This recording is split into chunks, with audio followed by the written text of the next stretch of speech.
स्वागत है दोस्तों आप सबका आपके अपने YouTube चैनल में। आज इस वीडियो में हम सब सीखेंगे म स और ल स ज्ञात करना।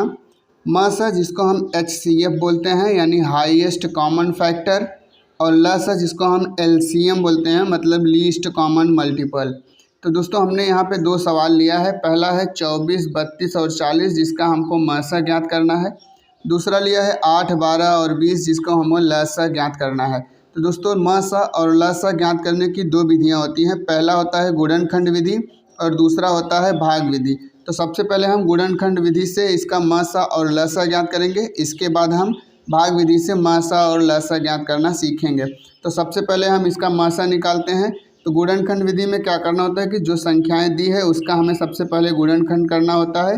इसके बाद जो उसमें मोस्ट कॉमन रहेगा उसको हम लिखते हैं। तो आइए करके इसको देखते हैं। पहला है 24, 24 का गुणनखंड क्या होगा? 2 दूनी 4 दूनी 8 तिरिक 24, और ये है 32 तो इसका गुणनखंड होगा 2 दूनी 4 दूनी 8 दूनी 16 दूनी 32। अब 40 का क्या होगा? 2 दूनी 4 दूनी 8 पंजे 40।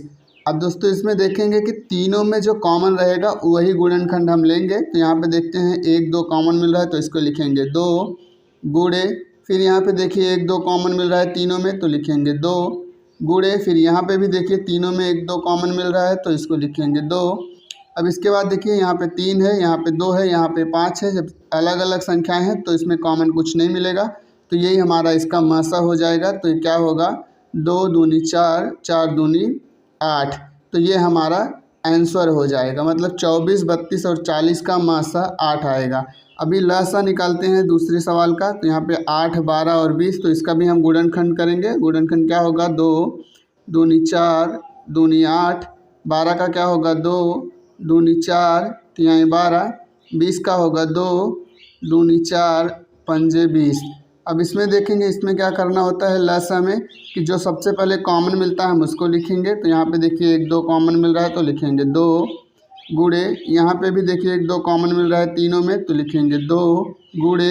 अब इसके बाद जो बचा हुआ है तो यहाँ पे 1, 2 बचा हुआ है तो उसको लिखेंगे गुणे, यहाँ पे 3 बचा हुआ है तो उसको लिखेंगे गुणे, ये 5 है तो इसको लिखेंगे। अब इसका ल स ज्ञात करते हैं। देखिए क्या होगा? 2 दूनी 4 4 दूनी 8 8 तिरिक 24 और 24 पंजे 120। तो ये हमारा आंसर हो जाएगा। 8, 12 और 20 का ल स 120 आएगा। तो दोस्तों अभी यहाँ पे देखा आपके म स में क्या था, जो सबसे कॉमन मिला तीनों में हमने उसको लिखा। लेकिन ल स में क्या होता है, पहले जो कॉमन मिलता है हम उसको लिख लेते हैं, बाद में जो बची हुई संख्याएं हैं उनको भी गुणनखंड करते हैं। तो इस तरह से हम म स और ल स ज्ञात करते हैं गुणनखंड विधि से। दोस्तों भाग विधि से सॉल्व करने के लिए हमने यहाँ पे दो सवाल लिया है। पहला है 24, 32, 40 और दूसरा है 12, 15, 18। अभी आप देखेंगे यहाँ पे भाग विधि से निकालने के लिए क्या करना होता है, तीनों संख्याओं को हम इस तरह से लिख लेते हैं। इसके बाद अगर म स निकाल रहे हैं तो हम यहाँ पे सबसे छोटी संख्या से भाग देंगे, और ऐसा तब तक देते रहेंगे जब तक सेम संख्याएं से तीनों संख्याएं कटती रहेंगी। जहाँ पे सेम संख्या से तीनों संख्याएं कटनी बंद हो जाएंगी वहीं पे हम छोड़ देंगे, और जो गुणनखंड आएगा वही हमारा म स होगा। लेकिन जब हम ल स निकालेंगे तो हमको तब तक काटना है जब तक नीचे यहाँ पे 1, 1 ना आ जाए। तो अलग अलग संख्याओं से चाहे सेम संख्याओं से कटती है तो काटते हैं। तो आइए इसको भी करके देखते हैं। तो पहला दिया है 24, 32, 40, इसका हम म स निकालेंगे। तो सबसे पहले हम सबसे छोटी संख्या जो होती है उससे भाग देते हैं। तो सबसे छोटी संख्या क्या है? 2। तो 2 से भाग देंगे तो 2 12 24, 32 में भाग देंगे तो आएगा 16, 40 में भाग देंगे तो आएगा 20। फिर हम 2 से भाग देंगे तो 2 छंग 12, 16 है तो 2 8 16 और 20 है तो 2 दहम्मा 20।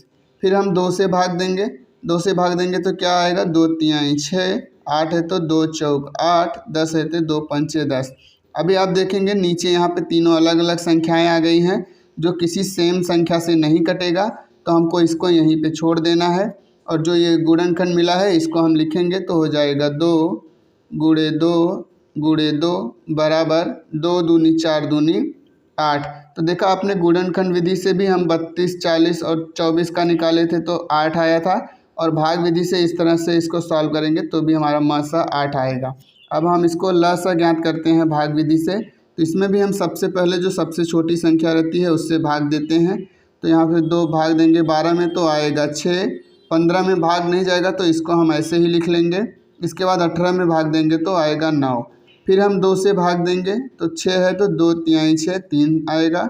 15 में भाग नहीं जाएगा तो इसको हम ऐसे ही लिख लेंगे। 9 में भाग नहीं जाएगा तो इसको भी हम ऐसे ही लिखेंगे।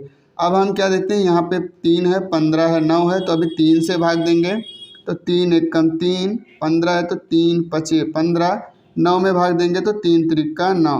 फिर हम 3 से भाग देंगे, ये 1 को यहाँ लिखेंगे। इस 5 में 3 से भाग नहीं जाएगा तो इसको ऐसे उतार लेंगे।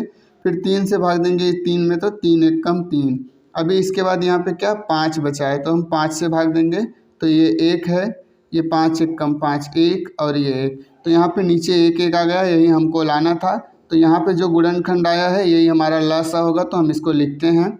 लिखेंगे 2 गुणे 2 गुणे 3 गुणे 3 गुणे 5। अब इसको करके देखिए क्या है, 2 दूनी 4, 4 तिहाई 12, 12 तिहाई 36 और 36 पंजे करेंगे तो कितना होगा 5 छंग 30, 3 आएगा और 5 तिहाई 15 3 18 180। तो ये हमारा आंसर हो जाएगा।